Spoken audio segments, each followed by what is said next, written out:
right? But that look lingered a little too long. And maybe the worst part? I didn't look away.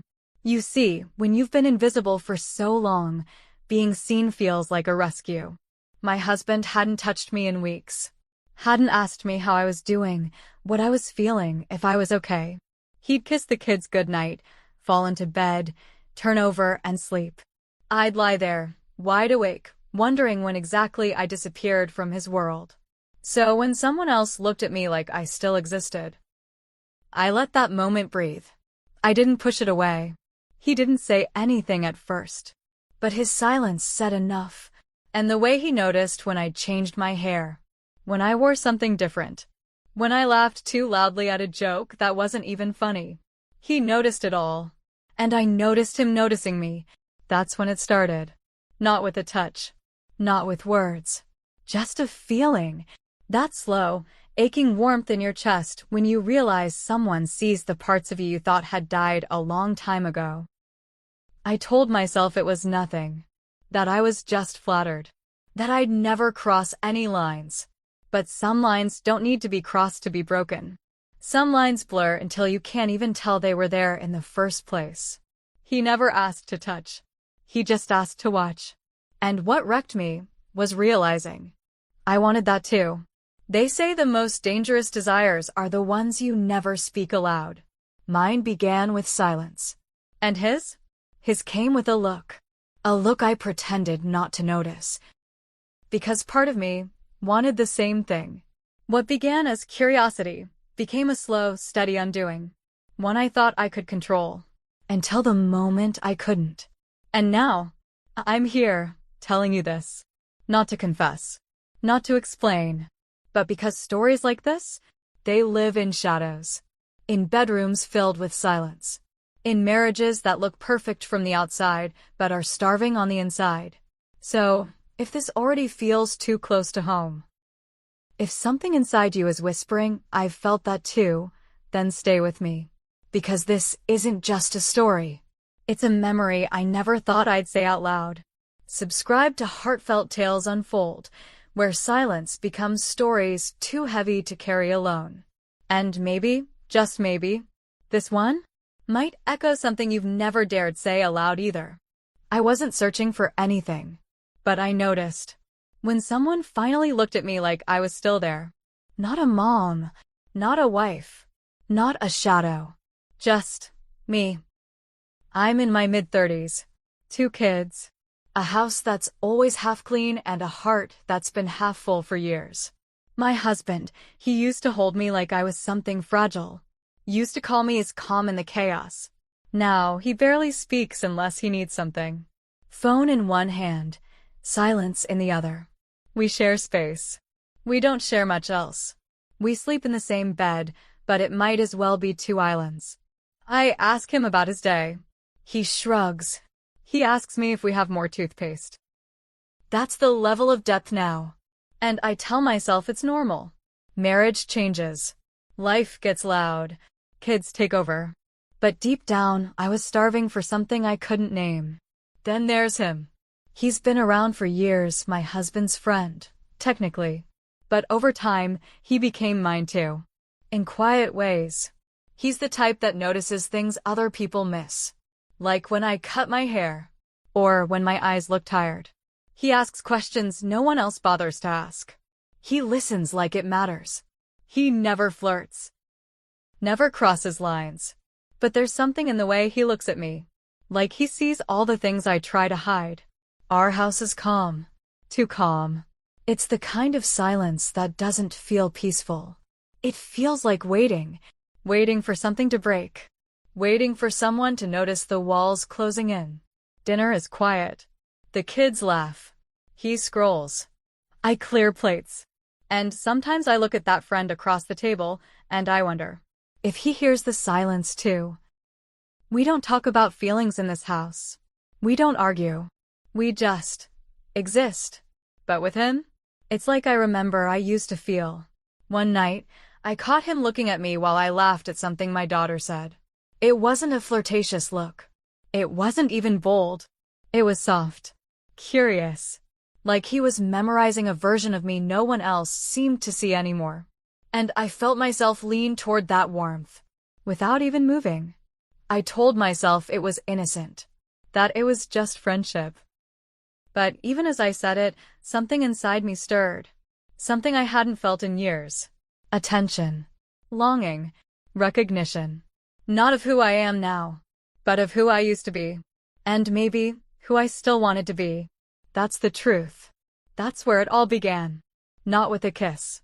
Not with a touch. But with two people quietly wondering what it would feel like to be wanted. Again. It was just a weekend gathering. Nothing out of the ordinary. Couple of friends. Some neighbors. The kids running wild in the backyard, sticky fingers, laughter echoing through the open windows. I wore a loose dress, something simple. Hair pulled up, no makeup. But he looked at me like I was still something. Like the mess, the noise, the stains on my shirt didn't erase me. He helped with the grill, made the kids laugh, told stories that made even my husband smile. And for a while, I convinced myself I was imagining it all. The way his eyes stayed on me a beat too long. The way his voice softened when he said my name. The way he noticed things my husband never did anymore, like how I rubbed the back of my neck when I was tired. Or how I shifted my weight when I felt invisible. Evening came. The sun dipped. Everyone started leaving in waves, kids sleepy, plates stacked, leftover food wrapped up. My husband disappeared into the den. Same as always. Back to his screen, back to his world. And then there was just me and him. He offered to help clean up. Said it casually, I'll stay behind. You look like you've had a long day. I should have said no. Should have smiled politely and sent him on his way. But instead, I nodded. We didn't speak much as we cleared the table. Just the clatter of dishes, the hum of the dishwasher, the weight of everything unspoken between us. He stood close enough that I could feel the heat of his body. Not touching. Just near. Too near. I dropped a spoon. He bent down to pick it up at the same time I did. And when we both straightened, our eyes locked. He didn't say anything, but he didn't have to. His eyes asked the question my own heart had been whispering for weeks. Do you feel it too? I looked away, pretended I didn't understand.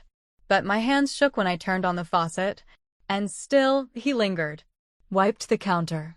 Asked about my daughter's school. Complimented the food. Little things, but his tone felt like it was searching for something underneath the surface. He leaned on the counter, watching me dry the last plate. And there was this quiet. Not awkward. Not loud.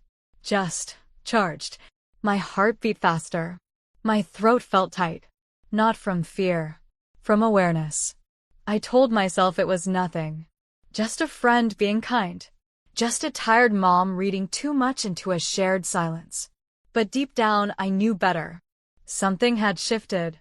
Something we weren't ready to admit. And yet, somehow, we already had. He said goodnight. Didn't touch me. Didn't lean in. Just looked. One last time. And left. I closed the door behind him. Stood there for a moment. Hand on the knob. Breathing too hard for someone who hadn't moved. That night, I crawled into bed beside my husband. He didn't say a word. Didn't notice the silence pulsing off me like a scream. I stared at the ceiling, replaying every second. And that's when I knew. Something shifted. We both felt it. Even if we didn't say a word. I didn't sleep that night. Not really. My body was still, but my mind kept circling back to that look. That silence. That electricity I tried so hard to ignore. I woke up the next morning with this strange ache in my chest. Not guilt. Not quite. Just confusion. A feeling I couldn't name. I got up before everyone else. Showered longer than usual. Stared at myself in the mirror for a while. And, for the first time in months, I wanted to look nice. I put on a dress I hadn't worn since before the kids. Nothing flashy. Just something that made me feel like me again. Added a little lip color. Fixed my hair. Not too much. Just Enough. He didn't notice. My husband, I mean. He sat at the table scrolling through his phone, sipping coffee like always. Mumbled a morning. Didn't even look up. I stood there, waiting. For something. A compliment. A glance. Anything. But nothing came. And then I saw it.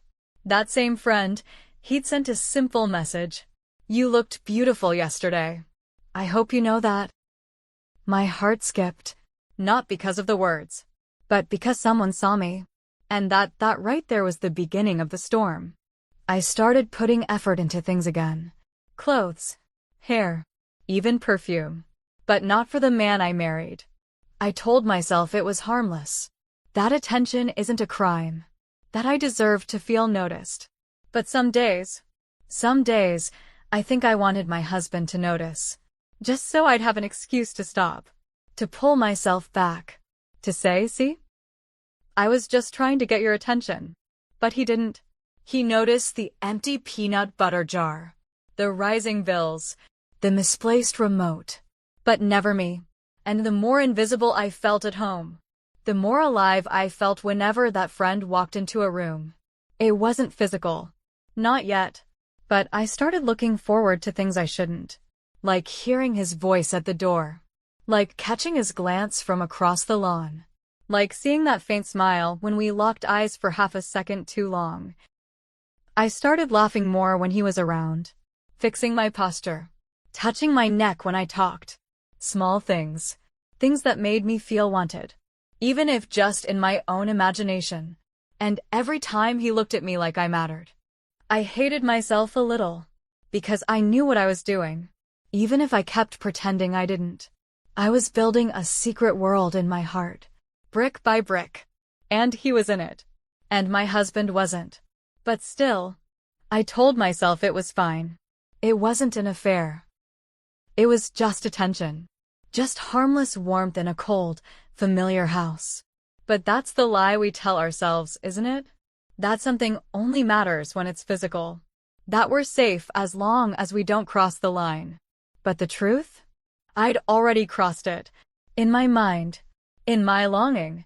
In the way I waited for someone else to look at me, instead of praying my husband would finally see me again. It was my idea. The movie night. Just something casual. Something for the kids. I texted a few people. He was the only one who replied. I told myself it was no big deal. Just a friend. Just a movie. We'd all sit together, eat popcorn, laugh, and then go to bed like nothing mattered. But when he showed up, and I opened that door, the air changed. He brought snacks. Smiled like usual. But the way his eyes met mine, it wasn't usual. The kids picked a movie, something silly. We dimmed the lights. Everyone got comfortable. My husband sat in the armchair, already scrolling on his phone. He barely looked at the screen. Barely noticed the three of us in the room. I sat at one end of the couch. He sat at the other. The kids nestled between us, giggling, tossing popcorn. Completely unaware that something quiet and dangerous was unfolding around them. I couldn't focus on the movie. I could feel him. Not his touch. Not his breath. Just his presence. Like a magnetic pull I didn't want, but couldn't resist. At one point, our eyes met across the room. Just for a second. But it felt like everything stopped. My heart raced. My throat tightened. I looked away first, because if I didn't, I might not have looked away at all. The movie ended. The kids were half asleep, curled up like little warm reminders of the life I'd built. A life I loved. A life I was betraying. Silently. No one moved. Not right away. The credits rolled. My husband got up and mumbled something about checking an email. Left the room. Didn't say goodnight. It was just me and him. In the dim room. In that impossible silence. We didn't speak. We didn't smile. We just sat there. My hand brushed against the throw blanket. I clutched it like a lifeline. Because everything inside me was screaming. Wanting. Afraid. And then, he whispered, barely audible, I wasn't watching the movie. I didn't answer. I didn't have to, because my silence was louder than any reply. I stood up, started gathering the popcorn bowls. He followed me to the kitchen like always, but nothing felt like always anymore. He didn't touch me, didn't lean in, didn't confess anything. But the way he looked at me when I turned around, that look said everything. Everything I was scared to hear. And worse, everything I wanted to believe. I should have told him to stop. I should have drawn a line. But I didn't, because in that moment, something unspoken passed between us. Not touch, not a kiss, but agreement. Agreement that we were both feeling it. That we were both waiting for the same thing. That we were already too close to something we couldn't come back from. He left after that. Quietly. Respectfully. But the weight of that moment stayed behind. I locked the door behind him. Not because I wanted to shut him out, but because I knew, the next time, I might not. And somewhere deep down, beneath the guilt, beneath the fear, was this tiny, trembling part of me, hoping there would be a next time. It was late. The house was quiet in that suffocating way it gets after midnight. When even the walls feel like they're listening. I couldn't sleep. I paced the kitchen, barefoot, holding a mug of tea I had no intention of drinking. Then there was a knock. Soft. 3 taps. Like he wasn't sure he should be there, but came anyway. I opened the door. No words. Just eyes. Tired, kind, hesitant. I stepped aside. He walked in. We didn't pretend this was casual. We didn't talk about the weather. Or the movie from before. Or the kids. He sat at the table. I leaned against the counter. The silence between us wasn't awkward. It was full. Too full. Finally, he spoke. Quietly. Not looking directly at me. You haven't been happy. Just that. No question mark. Just a truth dropped in the middle of the room like it had been waiting years to land. I didn't deny it. I couldn't. I stared at the floor. At my chipped nail polish. At the tear in the bottom of my pajama pants. I said, I'm tired. He nodded. And then, softer than before, almost like he was afraid of his own voice, he said, I don't want to do anything. I just want to see it. I looked up. Slowly. See what? I whispered. He didn't flinch. Didn't smile. Didn't explain. You. As you are. Without the armor. And I broke. Because no one had said anything like that to me in years. Not even close. Not, you're beautiful. Not, you're sexy. Not, I want you. Just, I want to see you. He said it like a prayer. Not a demand. Not a fantasy. Not lust. And what shattered me was realizing part of me wanted it too. I had spent years being looked through. Not at. Not into. And suddenly, here was someone asking for nothing. But offering to witness me. I felt exposed. Like my skin had been peeled back. Like he could see every crack, every ache, every quiet scream I'd buried beneath my role as wife, mother, ghost. I sat down across from him. My hands trembled. You shouldn't say things like that, I whispered. I know, he said. But it's already been said. We didn't move. We didn't touch. We didn't even breathe too loud. The room was thick with tension. But not the kind that leads to skin on skin. It was the kind that splits something open deep inside you. There was no physical betrayal that night. No stolen kiss. No hands reaching across the table. But what happened was something far deeper. Emotional permission. We gave each other the right to feel what we were feeling. To stop pretending we didn't feel it. And that was the betrayal. Because once you've been seen, you can't go back to being invisible. Not without bleeding. The next morning, I couldn't look at him. Not my husband. Not my friend. Not even myself. I moved through the house like I was trying not to leave a trace. Made breakfast. Packed lunches. Folded laundry I didn't remember washing. We didn't talk after that night. Not even a message. Not even a glance when we passed each other at school drop-off or in the grocery store parking lot. He didn't come over. Didn't offer to help with the garden like he used to. Didn't linger near the front porch when my husband wasn't home. And I avoided mirrors. Not because I couldn't face what I'd done, but because I couldn't face what I wanted. My husband remained the same. Detached. Predictable. Still scrolling through his phone every night. Still forgetting if I'd told him something that morning or not. But something in him shifted. Just a little. He started watching me out of the corner of his eye. Noticing when I got quiet. Asking once if I was okay. Just once. And I said yes. Of course I said yes. Because what else could I say? Actually, I'm slowly falling apart under the weight of a conversation that didn't involve touching, but still feels like it tore something in me wide open. No, I couldn't say that. The silence between us became heavier. Not the usual kind. This wasn't absence. It was presence, restrained. And it wasn't guilt that kept me quiet. It was fear. Fear that he might ask. That he might look me in the eye, really look, and ask, what's going on? Because I didn't know how I'd answer. And I was terrified that if I started talking, I wouldn't stop. That I'd tell the truth. That I'd tell him everything. Not just about the night, but about the years that led up to it. The loneliness. The aching. The slow erosion of us. But he never asked, and I never offered. The friend? He disappeared quietly. No big conversation. No goodbye. He just stopped coming around. But he left something behind. A shadow.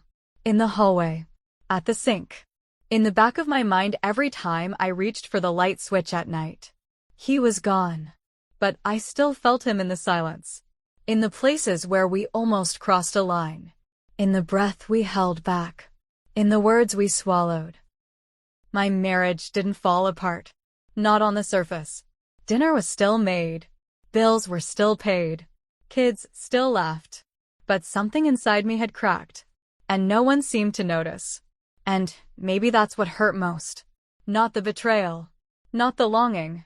But the fact that I was drowning quietly and no one thought to ask why the smile on my face looked tired.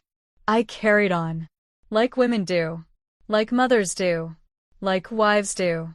But everything inside me felt different now. Because once someone truly sees you, you can't go back to being unseen. You can pretend. But part of you always remembers. I still wonder if betrayal needs a body, or if a thought is enough. If a glance that lingers too long, if a silence filled with wanting, if a heartbeat skipped for someone else's presence, counts as a sin. Because I never touched him. Not once. Not his hand, not his face. But I saw myself in his eyes. And I wanted to stay there. Longer than I should have. In his eyes, I wasn't tired. I wasn't ordinary. I wasn't forgotten. I was seen. I was felt. And for a woman who'd been invisible for so long, that felt like resurrection. But what does that make me? I go over that night again and again. The words. The pause. The space between his wanting and my silence. I tell myself I didn't cross a line. But maybe the truth is, I drew the line where it felt safest.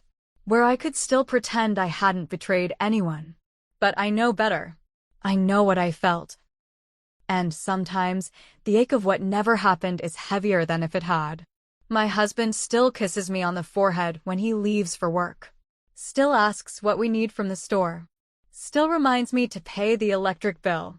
But he doesn't ask how I'm doing.